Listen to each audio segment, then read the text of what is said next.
Oh, look at that cute grandma. Reminds me of my grandma. What a sweet looking woman.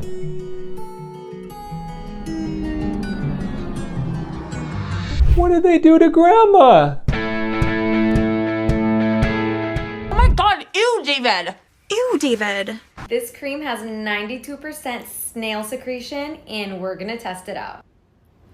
I can't believe I'm about to put this on my face. This is literally the slimiest cream I've ever tried. This feels incredible on my skin, super hydrating, and look at that glow. Snail slime creams are all the rage in South Korea. That's where they actually started. And the big question people have is, are these creams really made of snail slime? And the answer is yes.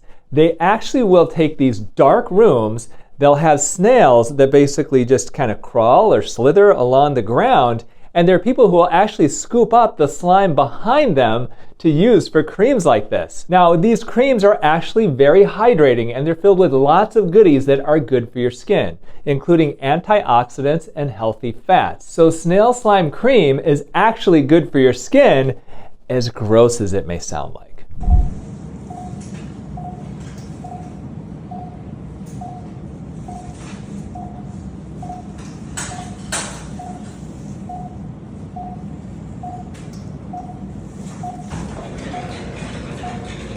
Whenever we do surgery on the face, we often will either tape the eyelid shut or put some goop, some lubrication over the eyeballs in order to prevent the eyes from drying out. If your eyes dry out, you can get a corneal abrasion, which can be very, very painful. So I will often actually put lubrication over the eyeballs during facial surgery. But that being said, I don't put that much lubrication on the eye. That looks like an oil-based ointment that's going to be very, very hard to completely clean off the eye, and it's going to cause her to have very, very blurry vision after the operation. Now, if you ever had a general anesthesia like this woman had, when you wake up, you're kind of disoriented. How more disoriented would you be if you open your eyes and all you see is a bunch of blurry stuff because this doctor put a crap load of goop over your eyes? What's your biggest beauty secret? Thank you, that's a wonderful question.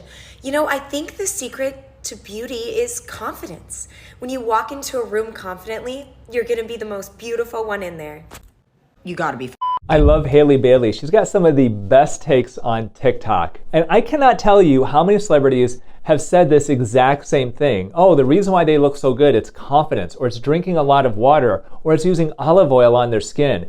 That is such utter BS. You and I both know that these celebrities are working with personal trainers, they have estheticians, they have makeup artists, and they have plastic surgeons and dermatologists who are injecting them, who are peeling them, who are lasering them, and even who are operating on them. When you do see the occasional celebrity admit to having plastic surgery, honestly, it's really a breath of fresh air, and it's so reassuring that there are people out there who are going to be honest with what they've had done. Yes, I am kind of talking to you, Jay.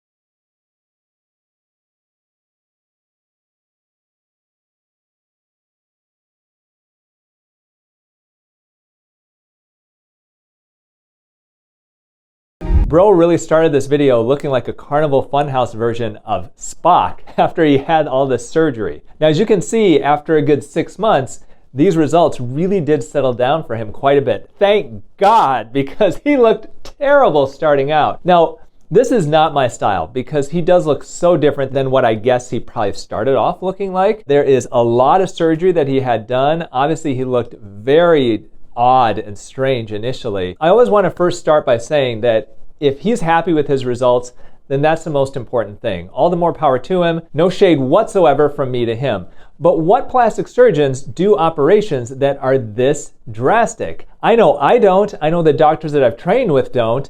So I'm not sure where he had this operation from, but those surgeons have really got to take a deep look inside themselves and wonder, are you actually doing the right thing for your patients? Because it may have worked out okay for him, but I can't imagine everybody gets a good result when you're over-operating like this. Would you let a plastic surgeon put you on Ozempic? If you went on a plastic surgery consultation and the surgeon said, yes, let's do the surgery in 6 to 9 months, but first I want to put you on a weight loss drug, would you do it? So I have a lot of thoughts on Ozempic and plastic surgery.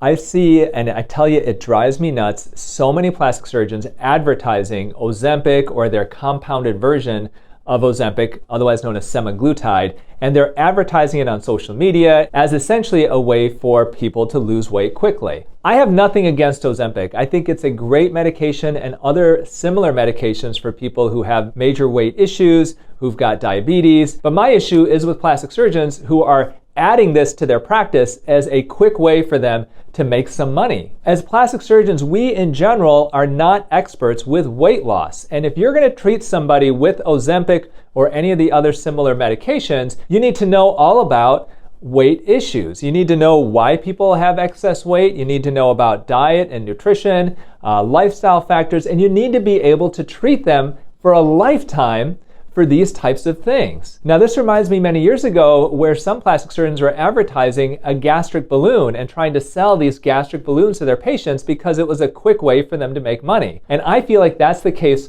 with Ozempic for the vast majority of plastic surgeons who sell it. If as a plastic surgeon you also run a weight loss clinic with dietitians, with nutritionists, with life coaches, with health coaches, then by all means, if you want to incorporate that, I think that's reasonable. But if you're in a normal plastic surgery practice like mine, and you're trying to put people on Ozempic to make yourself a quick buck, honestly, you should be ashamed of yourself. Send them to a doctor who can really handle them and help them for the rest of their lives.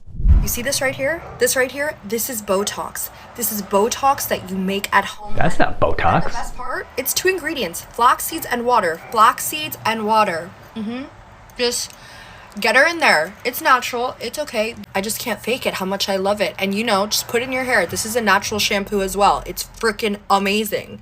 I look crazy, but it's okay. It's worth it. My skin right now is having a freaking party. The fatty acids are getting in there, making my skin cells dance, honey. She is so funny. I really love her energy and she's so goofy. So this is not Botox. Obviously, Botox is an injectable toxin that can weaken muscles for about 3 to 4 months by preventing the nerve transmission to those muscles. This is flax seeds. Flax seeds are great for your health, and if you want to make a flaxseed mask and put it onto your skin, by all means do that. Your skin's going to feel better afterwards.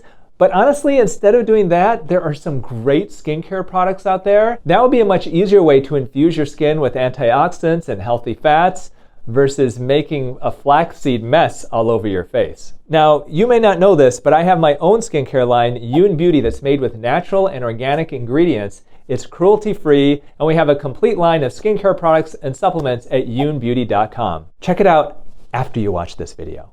Bro, nobody told me that when you lose weight, you lose your titties too.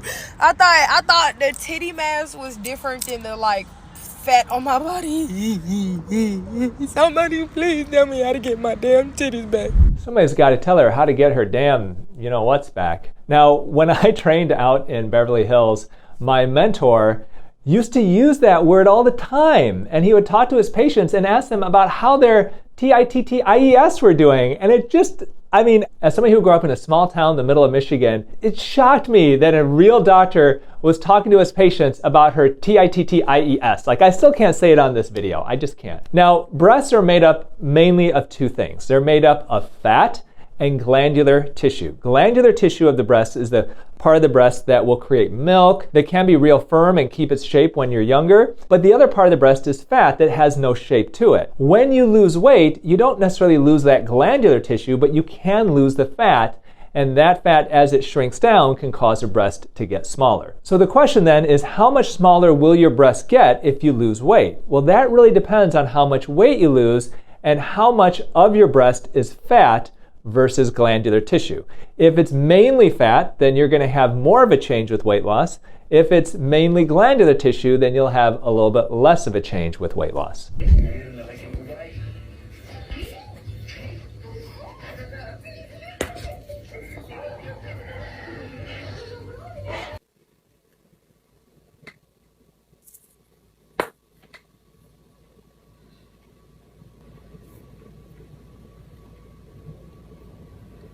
This practice is called scalp popping, where essentially what you're doing is you're pulling the scalp and you're creating a vacuum between the bone and periosteum on one side and the galea on the other side. The galea is a thick layer of tissue of the scalp that literally what they're doing is they're pulling the galea off of that periosteum, creating this kind of popping sound. Now, there is a belief in some cultures that by doing this you can improve headaches, but I have seen absolutely zero scientific evidence to show that this is true. And when you look at it anatomically, it doesn't make any sense that this would improve headaches either. Now, although this is unlikely to be all that risky, there is a small chance of bleeding from a procedure like this. The galea is very vascularized. There's a lot of blood flow going through that area, and theoretically, by doing this, there's always a risk you could get a hematoma, or basically a huge goomba on the side of your head. Goomba is a scientific term, isn't it?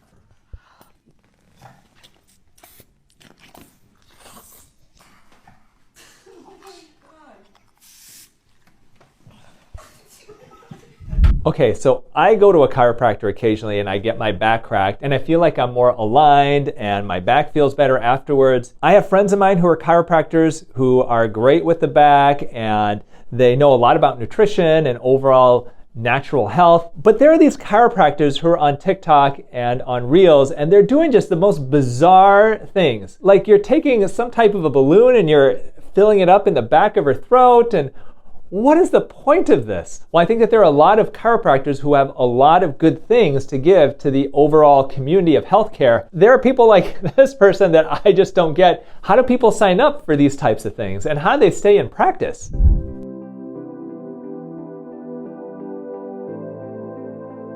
Are her eyelids sutured shut? This is a weird get ready with me, isn't it? I don't know what to make of that video, but let's end this TikTok reaction compilation with one of my videos. This is how you age like an Asian, part 1. White dermatologists like Dr. Dustin Portela don't know shit. He'll tell you to wear an SPF of 30 or more. Us Asians will tell you to wear an SPF of at least 50 or 60. And to wear a massive hat with a huge freaking visor like these ajumas here. This will prevent you from getting any sun on your beautiful face. And that way you can end up looking like this. She's 85 years old. More in my new book, Younger for Life. My new book, Younger for Life, is on sale right now. You can get it at Amazon, Target. We have links in the caption below. If you've enjoyed these extreme plastic surgery TikToks, you gotta take a look at the botched plastic surgery TikToks that I react to on this video right up here. And remember, eat real food, use clean skincare, and auto-rejuvenate before you operate.